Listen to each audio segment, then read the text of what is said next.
বরিশাল জেলার বাবুগঞ্জ উপজেলায় সন্ধ্যা নদীর তীর। এখানকার বালুমাটি প্রায় 50 একর জমিতে এবছরই প্রথম তরমুজের চাষ হয়েছে। তবে প্রথমবারের এই উদ্যোগে হতাশ চাষিরা। প্রথমবার তরমুজ আবাদ হচ্ছে, যে কারণে পটুয়াখালী ও গলাচিপা থেকে অভিজ্ঞ 7 জন চাষিকে স্থায়ীভাবে নিয়ে আসা হয়েছিল। প্রায় 2 মাস যাবৎ নিবিড় পরিচর্যা করে প্রায় 35 লক্ষ টাকা বিনিয়োগ করে চাষ করা হয়েছে। তবে বর্তমানে যে ফলন হয়েছে তা হতাশাজনক। কৃষকরা জানিয়েছে, প্রচুর শীত ও খরায় গাছে পর্যাপ্ত ফল আসলেও তা ঝরে গেছে। চাষিদের ধারণা ছিল 50 একর জমিতে প্রায় 1 কোটি টাকার ফলন আসবে। তবে প্রতিকূল আবহাওয়ার ফল ঝরে যাওয়ায় সব মিলিয়ে 10 লাখ টাকার ফলন আসতে পারে এমন ধারণা মালিকের।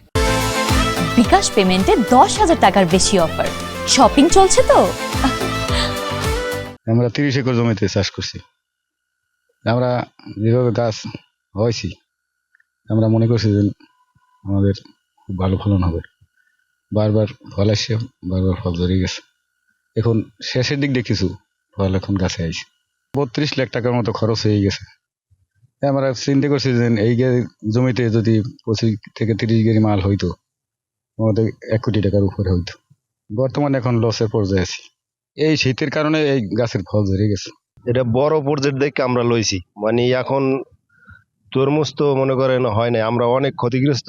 এখানে প্রায় 32-33 লাখ টাকার মতো আমার খরচ হয়েছে, কিন্তু এই টাকাই এখন আমাকে উঠবে না, মানে অনেক লস। এখন যদি সরকার আমাকে কোনো সহযোগিতা করে তা আমরা আগামীতে আরো বড় প্রজেক্ট করতে পারি, কিন্তু আর না হইলে আমাকে তো এই এই ক্ষতিগ্রস্ত বাঁচে থাকতে কষ্ট। আর এই যে ঋণ ফিন আমরা লোন ব্যাংক থেকে অনেক লোন মন করে সুদের মধ্যে এইতে টাকা আনিয়া আমরা করছি, প্রজেক্ট করছি। ব্যাংক লোন ও দায় দেনা করে তরমুজ চাষে বিনিয়োগ করায় চাষিদের এত বড় লোকসান কাটিয়ে ওঠা অসম্ভব হয়ে পড়বে। তাই সরকারের পক্ষ থেকে ভর্তুকি দিলে আগামীতে ঘুরে দাঁড়ানোর প্রত্যাশা কৃষকদের। এই যে এই চরটা আমরা এই যে তরমুজ চাষের জন্য নিছি, আমরা প্রায় কার্তিক মাসের 15 কার্তিক এখানে আসছি। আমরা আইসা প্রায় এই যে 50 একর জমিতে আমরা এই যে তরমুজ চাষ করতেছি। কিন্তু এখানে প্রথম অবস্থায় খুব ভালোই ছিল প্রজেক্ট, কিন্তু আবহাওয়ার কারণে আমাদের এই যে আগাম ফলটা আসে নাই। এখন এই তো গাছ সব শেষ হয়ে গেছে, এখন কোনো ফল দেখতে পারতেছি না। আমি এই তথ্যটা জানার পরে প্রথম থেকেই এই মাঠে বেশ কয়েকবার এসেছি, যখন ওনারা রোপণ শুরু করে এবং ফল আসা পর্যন্ত। তবে ওনাদের প্রথম দিকের যে মানসিকতা ছিল বা যে অবস্থাটা ছিল, সেটা মাঝপথে এসে দেখলাম অনেকটাই বিঘ্ন ঘটেছে। কারণ এখানে ওনারা যে পরিমাণ ফলনের আশা করেছে, আসলে তার অনেকটাই তারা এখান থেকে বিপর্যয়ের পথে। আসলে এখানে ওরকম ফল হচ্ছে না।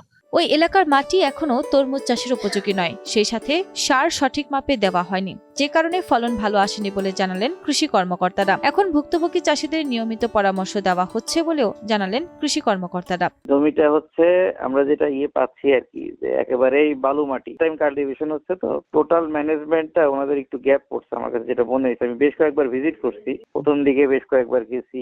আমার কাছে আমাদের যে ফার্টিলাইজার ম্যানেজমেন্ট, মানে সার ব্যবস্থাপনা, সেচ ব্যবস্থাপনা, এবং সর্বোপরি যেটা হচ্ছে যে মাটির গুণাগুণটা, আসলে এখনো মাটি ওই পুষ্টি মানটা ওই লেভেলের আপ টু দা মার্ক মনে হয় না আমার। ওটা একেবারে মানে ড্রেজিং করে বালি ওখানে ফেলা, একেবারে ফেলো ল্যান্ড ছিল। আর একটা হচ্ছে যে ফার্টিলাইজার, সার ব্যবস্থাপনাতে একটু সমস্যা ওনাদের কাছে আমার কাছে মনে হয়েছে। এবং যে কীটনাশকের যে ব্যবহারটা, কারণ আমাকে ওই যে আমার এসেও গেছিল ওই সময়, যখন এই হয়তো গত সপ্তাহে আমাকে ওই যে দিছিল ওদের যে ফসলে, দেখলাম যে ছত্রাক জনিত সমস্যায়, মানে রোগে আক্রান্ত আর কি। আমার ওখানে পরামর্শ দিয়ে আসা হয়েছে ছত্রাক দেওয়ার জন্য।